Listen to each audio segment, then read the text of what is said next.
Capítulo 113. La revolución no tiene fin, pero no se hace autocrítica. 8 de noviembre, año 1 del nuevo calendario mundial, en algún lugar de las aguas al sureste del nuevo continente. Sobre un horizonte que se extendía hasta donde alcanzaba la vista, 5 grandes objetos voladores avanzaban en formación de convoy.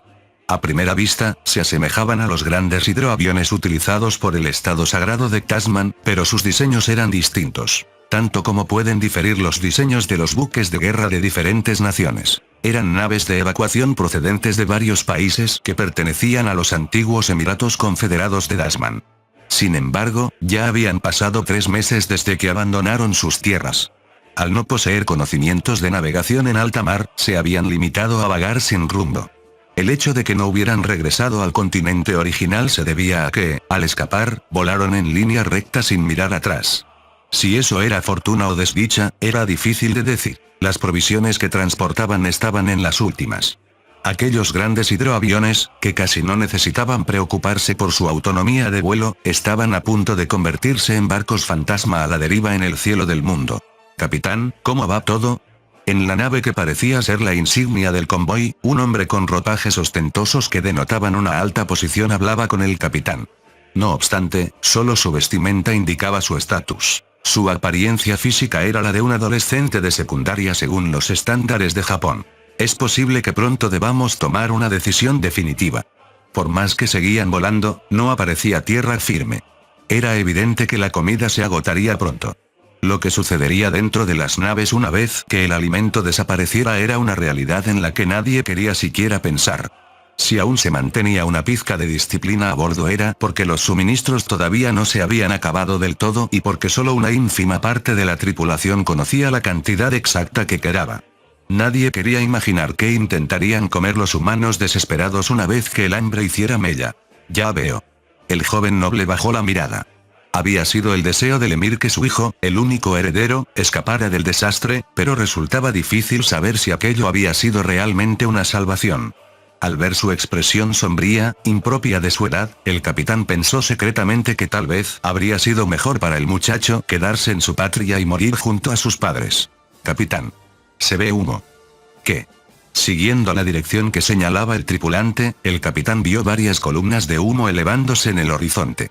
Apretó los puños con fuerza y rezó intensamente para que aquello no perteneciera al país que había arrasado su tierra natal. 15 de noviembre, año 1 del nuevo calendario mundial, Comité de Control Popular, Puerto Militar conmemorativo de la Revolución. Aunque era obvio que habían perdido la mayoría de sus buques principales en la batalla naval contra Rastal, debido al silencio absoluto tras la pomposa propaganda de su partida, oficialmente no había ocurrido nada, por lo que nadie se atrevía a mencionar el tema. En el ahora desolado puerto militar, unos objetos voladores desconocidos estaban entrando, dejando atónitos a los trabajadores portuarios y soldados que se encontraban allí por casualidad.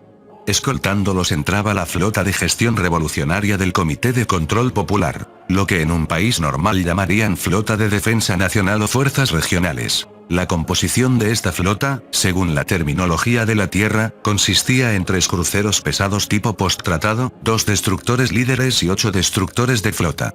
Además, contaban con 6 acorazados obsoletos de la era de la guerra ruso-japonesa para defensa costera y 32 buques de defensa, aunque al ser lentos solían operar en formaciones separadas. Ja. ¡Qué hallazgo tan inesperado! Quien reía a carcajadas en el puente de mando del buque insignia era el comisionado de gestión revolucionaria. «Así es, camarada comisionado. Con esto podremos descargar el martillo del juicio sobre los contrarrevolucionarios de Rastal». ¿Sí? Les daremos su merecido a esos reaccionarios de Rastal sumidos en el blando pensamiento burgués. Tanto el comisionado como el capitán del buque hablaban con cautela para no admitir que la batalla anterior no existió, pero su deseo de venganza contra Rastal era mutuo y evidente. Debo admitir que se me heló la sangre cuando nos los topamos durante las maniobras. Cierto. Es un misterio cómo algo tan colosal puede mantenerse a flote en el aire. Tras perder su flota principal, el Comité de Control Popular intentaba desesperadamente elevar el nivel de entrenamiento de la flota restante. Sin embargo, los acorazados que les quedaban eran tan antiguos que no solo no se podía esperar mucho de ellos, sino que corrían el riesgo de ser hundidos por cruceros pesados modernos debido a su corto alcance. Lo único que les quedaba de primera línea, además de esta flota, eran 2 escuadrones de torpederos. Debemos apresurarnos a integrarlos a nuestra fuerza de combate. Es un fastidio que no hablemos el idioma de esa gente, pero una vez que aprendamos a pilotar esas naves, ya no nos servirán. Podremos enviarlos a todos a los campos de reeducación laboral. Al parecer se trataba de barcos de refugiados. Había mucha gente a bordo que no tenía nada que ver con el manejo de los hidroaviones. Durante la travesía les habían dado algo de comer, pero una vez en puerto, no tenía sentido mantenerlos. El plan era usarlos como mano de obra esclava hasta que murieran por agotamiento. Aquel era un país verdaderamente despiadado, que incluso planeaba deshacerse de los pilotos una vez que les hubieran extraído el conocimiento técnico. Pronto se completarán 2 nuevos buques de diseño avanzado. Cuando eso ocurra. ¿Sí? El día de llevar la revolución a Rastal está cerca. En este país no existía el concepto de entrenamiento de familiarización.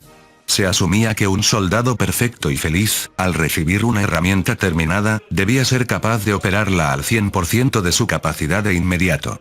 Al fin y al cabo, si haces lo que puedes en ese momento, eso es tu 100%. Lógica revolucionaria. No puedo esperar a que llegue ese día.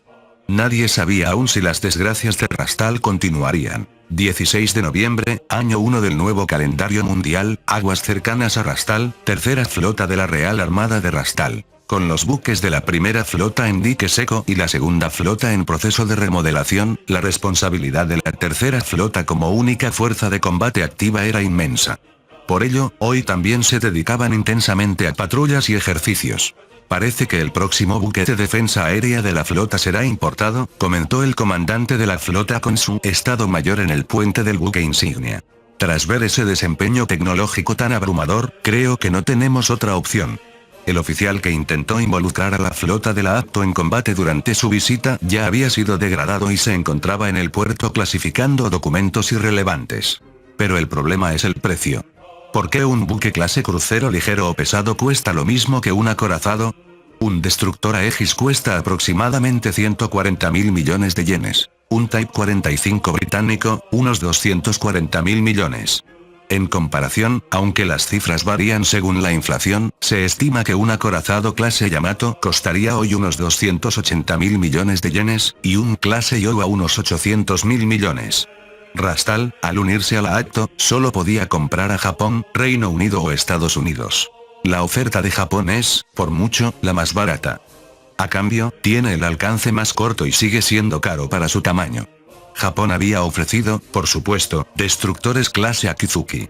Con un precio de 75.000 millones de yenes, su armamento principal son los misiles ESM, que no fueron diseñados para la defensa aérea de área de toda una flota, sino para escoltar a los buques Aegis. Su capacidad era limitada. Por otro lado, la opción clásica de Estados Unidos para ventas al extranjero, la clase Oliver Hazard Perry, ya no estaba disponible. Los que quedaban en reserva habían perdido su pieza clave, el lanzador Mk-13. Sea como sea, tendremos que comprar. No podemos construir algo así en nuestro país.